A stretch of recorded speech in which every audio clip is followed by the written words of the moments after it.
Noong taon 2014, 7 buwan matapos manalo ni Pacquiao sa nooy walang talong boksingero na si Timothy Bradley by all-round by unanimous decision para sa WBO welterweight title.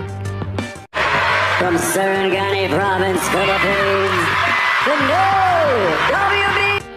Isa pang undefeated fighter ang sunod na sinagupa ng ating kababayan, kung saan hinarap ng pambansang kamao ang matangkad na si Chris Aguirre ng Amerika.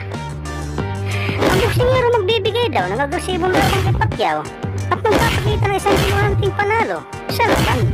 Yeah, you know, I'm going to go out there and I'm going to be an aggressive boxer. That's the way that I fight. I throw a lot of punches. I put on a lot of pressure. I set a pace that is very high with a lot of punches thrown with high output. So all my opponents have to adjust to my pace, and for the most part, everybody tires out, and I just dominate down the stretch. Isang dating World Kickboxing at Karate Association World Welterweight Champion.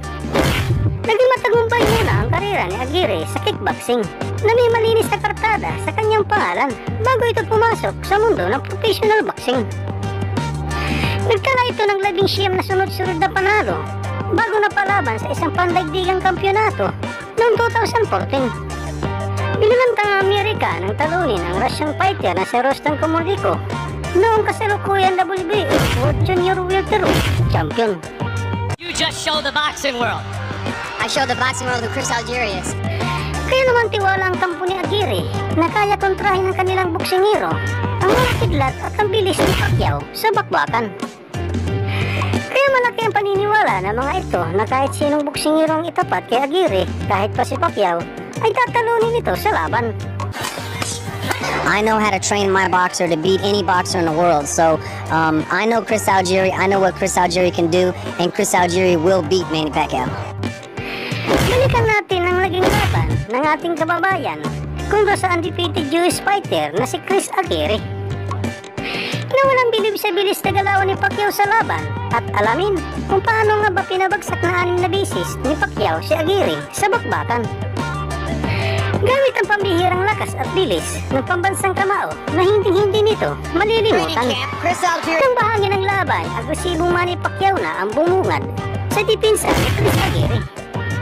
Kaniat ka ng kombinasyon ng Pacquiao ang laban ay patuloy pa rin ito sa pag-atake ni Bachmann kay Aguirre. Ayos sumabay pa sa bakbakan, pero welterweight title na kalaunan agaw naman ng notification title fighter noong 2015 kontra sa sinasabing greatest all the time na si Floyd Mayweather Jr. Kasunod nito ang pagkatalo din ni Chris Aguirre sa kanyang sumunod na laban matapos mabigo sa greatest fighter na si American by a 12 round unanimous decision. Ikaw, Idol, anong masasabi mo sa bakbakan ito?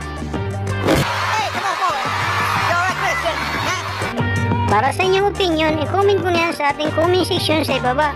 At kung nagustuhan mo naman ang video ito, paiwan naman ako ng like at pasubscribe na rin sa ating munting channel. Maraming salamat po sa inyong panonood. Sama kayo na rin, mag-ingat. God bless. Bye bye.